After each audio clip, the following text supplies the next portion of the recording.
iguhaye kurama kugeza ku myaka ugezeho, buri wese aramye mu kigero cye. Imana itugirire neza kuko tugeze mu gihe cyo gukomera ku Mana yawe. Iyo wamenye, iyo wahishuriwe, kagirana umubano wihariye nayo. Imvuga ijambo rivuga ngo umubano wihariye nawo uri cyakarongo cyane.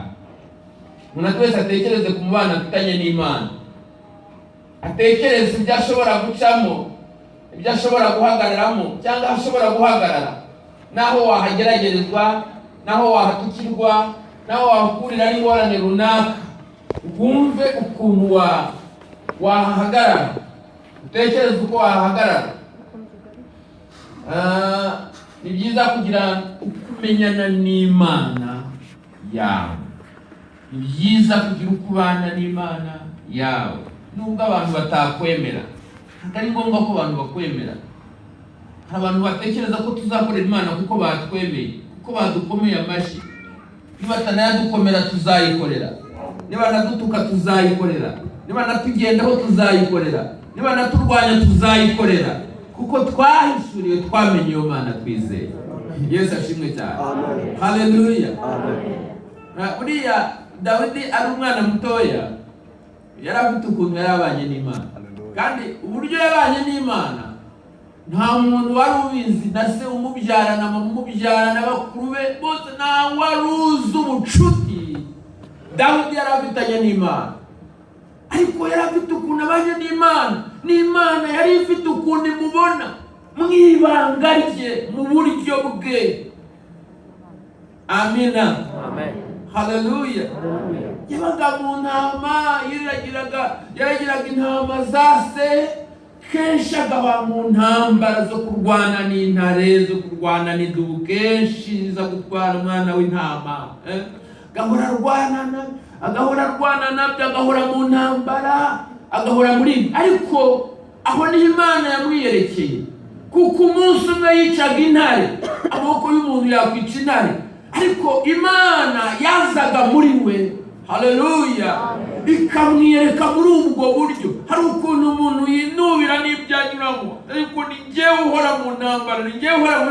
Hari ukuntu bihoramo, ariko Imana ikabibanamo nawe, ikabihagararamo nawe. Haleluya. Ukabasha kwihishurirwa binyuze muri ibyo ngibyo unyuramo, kuko ntiyigeze ikureka na rimwe. Iyo ikureka n'isegonda rimwe, uyu munsi wa none ntabwo uba wicaye ahangaha. Ariko yagiye ibana nawe mu buryo bwihishe, mu buryo butagaragarira abantu, cyangwa nawe ku buryo utahita uyibona, ariko ikagira ukuntu ibyihishamo. Hari ibintu biba ku muntu, ariko Imana ikabibyihishemo, ikabibigendamo. Haleluya. Haleluya. Niyo mpamvu ushobora kuzaca mu bintu byinshi, ariko ukazarinda usanzwe udasebye. Kubera iki? Kuko nubwo waciye mu bikomeye, Imana yagiye ibyihisha inyuma, igenda ibyihisha inyuma. Intare zigapfa, idubu zigapfa. Umva. Haleluya. Haleluya. Haleluya. Rero niko Imana yabanye na Dawidi. Dawidi agenda yishurirwa Imana. Abantu nta gaciro bari bamuhaye. Muzi umunsi Samweli yagiye kwimika umwami kwa Yesaya, mu bana b'abahungu hari unagomba kwimika. Bahamagaye abandi bana bose b'abahungu, Dawidi ntibamuhamagara. Kandi ntabwo ari ukuvuga ngo bari bamwibagiwe, ahubwo baravuga bati niba ari ikibazo cy'umwami ntabwo Dawidi twakwiruka tumuhamagara. Ariko abantu bakwigizayo, ariko Imana igira gute? Ariko Imana yitegereza. Yego. Haleluya. Niyo mpamvu dukwiriye guha agaciro Imana yacu. Amen. Hari abantu batakwemera, ari wowe Imana yemera cyane. Hari abantu bagutera umugongo, ariko ni Imana igusanga. Niyo mpamvu dukwiriye kwisubirirwa iyo Mana. Abana kugendera mu bintu by'ikigare cy'abantu. Kuko mu bantu, mu kivunge cy'abantu, habamo abantu bishushanya, habamo abaroga, habamo abagome, habamo abagambanyi, habamo abantu b'ingeri zitandukanye, ingeri zose ziba zirimo. Ariko haba harimo abantu baziranye n'Imana, bakomera ku Mana yabo. Amen. Nubwo we bagufatira mu kivunge, ariko Imana irabizi, izuriwe, izi umutima wawe. Imana ishimwe. Niwo mutima yabonaga muri Dawidi, ikawushima. Hallelujah. Uretse ko nkongeza sha tica gahunda. Yesu ashimwe. Hallelujah.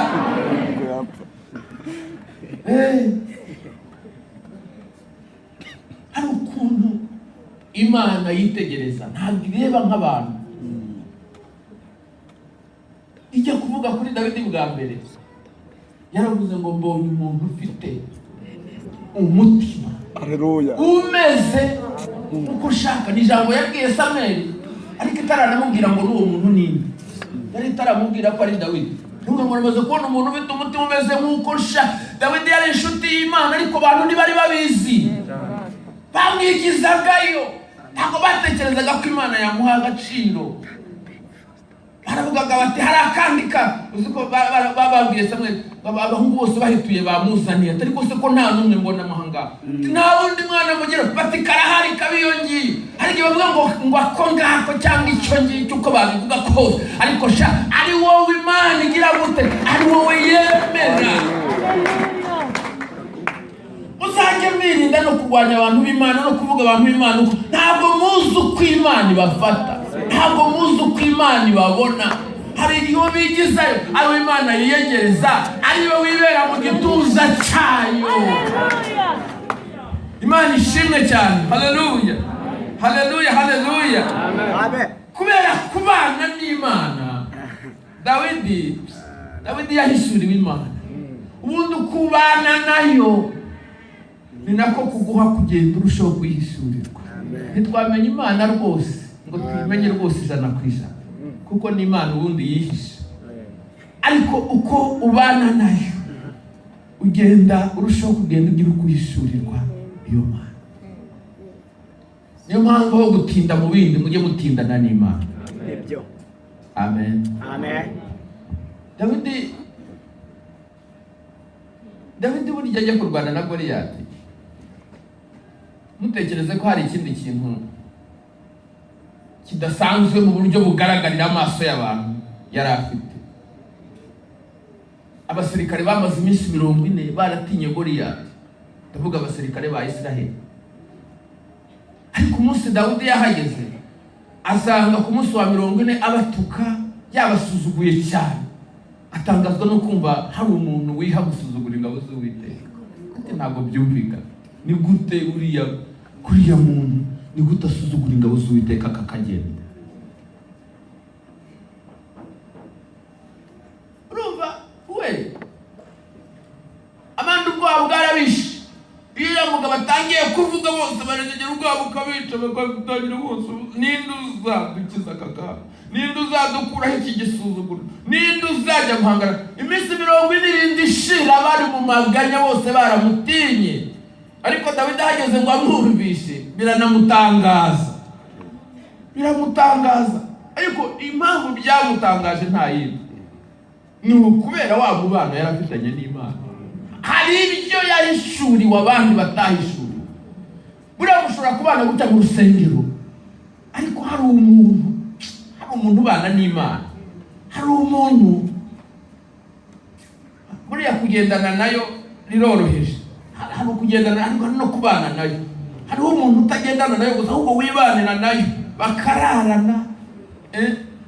Haleluya. Bakiriranwa.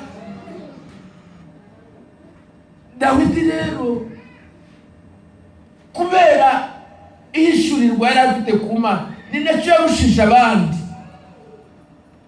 Niyo uvuze ijambo ryategerejwe mu minsi 40 harabuze urivuga. Haravuga ngo ngende ndashaka kujya kurwana n'uriya mugabo. Abandi bose iminsi 40 ngo nasabura umwami wawe yageze ahakiraho intego, bose baratinya. Ariko Dawidi ati ngewe ndariko ndajya kurwana nawe. Sawuli ati ni munzanira umuntu uvuze iryo jambo. Ngo amukubita amaso aramureba ati ni wowe. Harya witoreje hehe? Agasanga ntawe. Harya bamuyihe batayo? Agasanga ntawe. None se uwo mwana mutoya nkaho umusore w'umugenda nkawe no ujya kurwanura mugabo wamenyereye intambara. Sawuli yabanje kuvuga Goliyati, yaramuvuze ati yamenyereye intambara n'igihangaje abantu bose baramuzi. ayiwe hari igihe shaka twamamaza Satani aramuvuga we urumva Sawuli aratekereza Goliyati aratekereza Satani mu buryo bw'umwijima w'uwo nguwo, ariko Dawidi we afite indi mitekerereze, afite indi myumvire. Buri myumvire y'umuntu utindana n'Imana itandukanye n'imyumvire y'undi muntu uwo ari we wese. Hari abantu baba mu rusengero batagira imyumvire y'agakiza bafite indi myumvire kandi bo mu rusengero. Umunsi barigeze kujya guhugura abantu bari barwanye, ubwo rero n'umugabo bashyize hamwe bakubita umuntu kandi bose ari abakristo, baramukubita kandi duturanye. Ndavuga nti nkamwe ni data reka ngende mbasanga ngiye kubaganirizana n'abasengere bihari. Ndagenda ndigisha ndavuga ndangije umugabo arahaguruka arambwira ngo Justin urarushwa n'ubusa. Ngubundi ijambo ry'Imana rivuga ngo riravuga mu bitugu by'abapapa tubihati biti. Nuko yambwiye imyumvire, umva umuntu wo mu rusengero ufite imyumvire nk'iyo. Burya mu rusengero tugira abantu bagira imyumvire itari y'agakiza. Imyumvire y'agakiza hari abantu batayigira, bafite iyindi mitekerereze, bagira iyindi myumvire, bagira izindi bihe, bafite ukundi kuntu bitwara, batekereza nk'abantu bari kure y'Imana kandi baba mu nzu y'Imana. Bigatugiramo abantu bapfiramo kandi ari ahantu ho gukirira. Imana nitugirire neza. Avuga Goliyati aramuvuga Dawidi ariko ntagire uterwa ubwoba n'uriya mugabo ngiye kumurwanya kandi ndamutsinda. Sawuli ntabwo yigeze amwemerera kugeza ubwo Dawidi yavuga ati noneho ubwo wanze njyewe nyemerera mbanze nguhe n'ubuhamya gatoya. Hari igihe abantu badusuzugura ko batazi ubuhamya bwacu. Reka mbanze nguhe ubuhamya. Ati kera nagiraga intama za data iyo zaterwaga ari ntari cyangwa icumi. Ati kibeshye gafata umwana rero, ati nasibukaga nkayiyambura. Ati yakwibeshye ngo uranga umukara. Ati nkayisimbukira nkayicakira nkayivutagura ubundi nkaba ndayishe. None se umugaragu wawe ubwo irishida akica n'idubu. Uriya Mufilisitiya utaranakemuka, ayiwe ni Umufilisitiya, icyo ni icya mbere, icya kabiri ntiyanakemuka. Ubwo ntakwiriye gupfa nk'imwe muri izo ntare cyangwa idubu. Haleluya, haleluya. Ati ijambo rikomeye yasize yaravuze ngo ari kandi ngo Uwiteka wabanaga nawe. Imana ishimwe. Kirya gihe burya wabanaga nanjye n'uyu munsi ntabwo yahindutse, arabana nanjye. Uwiteka wandwaniriye arongera ndwanirire. Uwiteka wahagararanye nanjye arongera ahagararane nanjye. Uwiteka wakoze ibya mbere, haleluya, azakora n'ibintu. Yaciye inzira mu gihe runaka azongera yice, haleluya. Ahubwo buhamya arangije ati noneho genda mwana wanjye genda nkamuzana imyenda y'igisirikare mukubitiramo ibikweto. Ngo Dawidi atambutse yumva biraza aramutirika ibintu ngiye unyambitse ntabwo mbimenyereye. Ntabwo ubundi ko bari babyambaye abasirikare bo mu minsi 40 bakoze iki? Ashaka kutwambika imyambaro yabo kubera iki? Imana nitugirire neza. Haleluya, haleluya, amen. Icyo Dawidi rero yarushije abandi ni iki? Icya mbere Dawidi yamenye ko yari azi ko urugamba, iyo ni ijambo rya mbere, azi ko urugamba ari urw'Uwiteka. Hari igihe umuntu arwana, hari igihe uzarwana ku giti cyawe, ibintu urwana nabyo wabishobora, ntabwo wabishobora, ariko dufite uturwanirira, dufite utugenda imbere akaringaniza ahataringaniye, dufite ugenda uca inzira natwe tukagira gute tugatambuka. Haleluya, haleluya. Dufite utubera ku rugamba akagira gute akaturwanirira.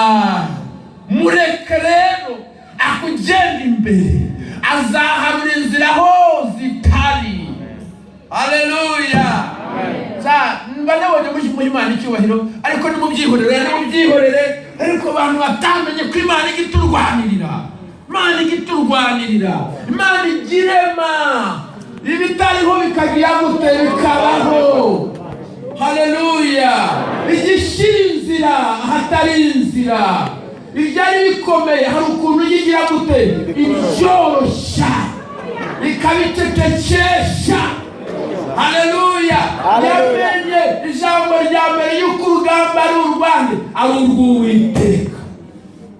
Ijambo rya kabiri ntabwo yigeze yigereranya na Goliyati. Abantu basirikare b'isi 40 barazokara kure uriya muntu yamutinyuka asanga ntiyamutinya arandenze ndwanya intambara nyinshi kwa kundi bamuvuze. Ariko Dawidi we ntabwo yigeze agira gute, ntabwo yigeze yigereranya nawe, ahubwo yatekereje Imana yacu, yatekereje Imana yacu. Arebye Goliyati asanga Goliyati ni iki? Asanga Goliyati ni umusa imbere y'Imana yacu. Urumva mwishurirwa? Haleluya. Amen. Haleluya. Amen. Haleluya. Amen. Yesu ashimwe cyane. Amen. Jambo rya gatatu agiye gutera Goliyati ntabwo yigeze agenda mu izina rye, ahubwo yagiye mu izina ryanjye, yagiye mu izina ry'Uwiteka. Haleluya. Burya umuntu ubizi neza abanye n'Imana neza ntabwo ajya akora mu izina ahubwo asinya peo. Ni peo. Peo mu izina ry'Umwami wacu. Imana zirakira, ibitangaza birakoreka. Haleluya. Haleluya. Haleluya. Amen. Amen. Tekereza ukuntu Dawidi yagiye kurwana na Goliyati. Goliyati yamukubise amaso aravuga ati ntera nyuma nishagize ngo ndi yaraburengera akarebera agasuzugura ako gahungu kaje. Dawidi yagiye kumbwira avuga ati wowe wanteranye icumu n'agacumu n'ibiki byose arabirondora, ariko ngiye gutera izina ry'Uwiteka Imana y'ingabo ya Isirayeli bihaye gusimbura. Agiye kukunganiza muri cyo mu gihanga, ubundi ntumbi zabitanije mu nyamaswa z'inkazi n'ibisiga byo mu kirere. Yesu ashimwe cyane. Ariko umva wa muntu wabanye n'Imana uzi Imana ye aravuga ngo nukugira ngo isi yose imenye ko mu Isirayeli hari iki. Yo ni ijambo rya mbere kabera aravuga ngo kandi ngo n'iriteraniro ryose ngo rimenye ko Uwiteka adakirisha inkota cyangwa icumu, ahubwo yuko urugamba rwande ari urw'Uwiteka. Haleluya. Haleluya. Dawidi niwe waciye mu bintu byinshi cyane, byinshi bikomeye. Yaragambaniwe, yarahizwe, yarashakishijwe, yagize gute Imana igakomeza imurinda imuhisha. Igihe kimwe uko agendaga arushaho guhishurirwa Imana ayicamo bikomeye cyane, aravuga ngo sinzapfa ahubwo nzagira gute, nzarama. Haleluya. Nzakomeza mbinyuremo ariko ntabwo bizanyica. Yaramaze guhishurirwa ko Imana ibyihishe inyuma. Haleluya. Haleluya. Umunsi ugihishurirwa umenye yuko burya hari ibyo ucamo ariko Imana ibyihishe inyuma ye. Tuwagira ngo kubikuraho byayinanira, ariko hari igihe zikicecekera. Dawidi yaravuze ngo nigira imbere nkayibona nagaruka inyuma, nkayibona nagijyaho yisa nkayibona nagaruka inyuma, atari kwizinzira. Nimara kungerageza nzaba mumeze nk'ikira, nzaba mumeze nk'izahabu. Yesu ashimwe. Haleluya. Haleluya. Ugene ni mpamvu yavuze ngo yegara cyari ibyiringiro, ngo nuko igiti gitemwe cyongera kigashibuka kandi kikagira amashami y'ibitoki, ngo nuko ubuzima kizazira mu butaka n'igitasi kikomera mu bukungu kuko ari cyo cyumbisha amazi, ngo kirongera kigashibuka kikamera nk'igiti kiri gito. Nuko uyu munsi mbaye nk'igiti cyatemwe kirimo cyumagana, cyumira mu mukungugu n'imizi yacyo, ariko umunsi umwe nzashibuka. Ntabwo byakwaturwa n'abantu benshi. Haleluya. Amen. Haleluya. Amen. Kuriye kuvuga Imana atari Imana yo mu kigari, ahubwo Imana yacu. Ntabwo ndivuge kuri Yohana ariko ndivuga iminota yarangiye, ariko Yohana yabanye na Yesu, agendana na Yesu, baratindana barabana, nikuba kubibanira ya Yesu na Yohana barabana. Yagiye abona Yesu mu bihe bitandukanye byinshi, yarabyitegereje. Yohana niwe wakundaga kwibera mu gituza cya Yesu, akiberamo aho ngaho. Ibyo Yesu yavugaga byose yarabyumvishe, ibyo yakoze byose yarabibonye. Noneho ikigeretse kuri ibyo, umunsi Yesu bari bamutwaye n'abihanga, hari aho yageze abwira Yohana ngo dore nyoko, ngo abwira na nyina ngo dore umwana wawe. Guhera uwo munsi ngo Mariya ajya kwibanira nande na Yohana. nukuvuga ngo none ibyo atabonye byose no mu buto bwe no mu mateka no mu mavuka ye byose kugira arabimuganirije yaramuzi neza. Yesu nashimwe cyane. Igihe cy'ubusaza bwe rero yandika inzandiko yandikira abakristo, nakunze amagambo yanditse cyane. Aravuga ngo wahozeho, ngo uhereye mbere na mbere. Haleluya, haleluya. Ngo twumvise n'amatwi ya, uwo twiboneye n'amaso ya, ngo n'intoki zacu zamukozeho. Turababwira ibyo tuzi, turavuga Imana twiboneye, twibaniye, n'intoki zacu zayikozeho. Ntabwo tubabwira ibyo twumvanye abantu, ahubwo turababwira ukuri. Ibyo twarayibone, umva aremera agakora amatotoroshi.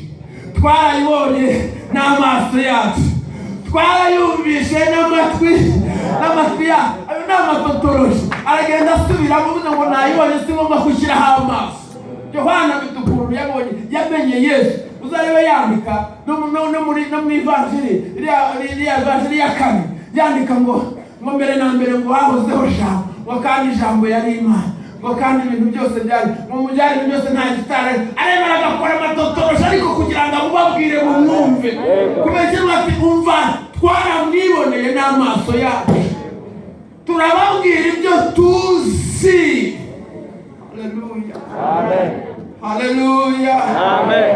Haleluya, amen. Turababwira iby'ubwo bugingo bwabonetse bwerekanwe bwahishuwe tukabubona, kandi ubwo bugingo bwahozeho bwahoranye na Data wa twese, ngo natwe twarawe ngo turabubabwira ngo kugira ngo nawe umunezero wanyu ube mwinshi. Haleluya, amen. Haleluya, amen. Haleluya, haleluya. Turayobora kugira ngo umunezero wanyu ube mwinshi. Abantu benshi batwawe n'amaganya n'agahinda n'ibiti byinshi, ariko noneho oya nimumenye nimuhishurire ibyo kugira ngo umunezero wanyu ube mwinshi. Mwe kumera nk'abagushije ishyano, ahubwo mwishimwe, mwongere mwishime. Niko Pawulo yabwiye Filipiya ngo mwishime, ngo kandi mwishime iteka. Bineza yanyu bimwe n'abantu bose. Danieli avuga ibintu byo mu minsi y'imperuka bishurirwa, avuga ibyo mu minsi ya nyuma, akavuga ibya Kristo n'ibindi, akavuga ukuntu umwanzi azababesha mu kwashishenda. Avuze ijambo ryiza cyane aravuga ngo ariko abantu bazi Imana yabo, ngo abo ngabo bazagira gute? Bazakomera. Nibamara gukomera bakore iby'ubutwari, bazakomera. Iki ni cyo gihe, si igihe cyo kugwa, si igihe cyo kugushwa n'ibyo ubona, si igihe cyo kugushwa n'ibyo wumva, ni igihe cyo gukomera. Ariko abazakomera ni bande? Ni abantu bazi Imana yabo, ni abantu bahishuriwe Imana yabo. Ndagira ngo dusenge Imana duhagarare aha. Imana ibaho umugisha cyane, ariko yishurirwa Imana. Umva, abazi Imana yabo bazakomera. Ariko kera COVID itaraza, ariko kubwira ngo kora mu kiganza cya mugenzi, ariko ntubikore. Ngo mubwire ngo abantu bazi Imana yabo bazakomera, ariko n'ubundi bimubwire ntabwo mukora. Ndagira ngo dusenge Imana, ndagira ngo dusenge Imana. Imana ibaho umugisha. Abantu bazi Imana yabo, n'abazi Imana yabo, n'abazi Imana yabo bazakomera. Iki ni cyo gihe, iki ni cyo gihe. Kwika amaso yawe, tekereza Imana, wongere wibuke neza yayo, wongere wibuke kugira neza kwayo, wongere wibuke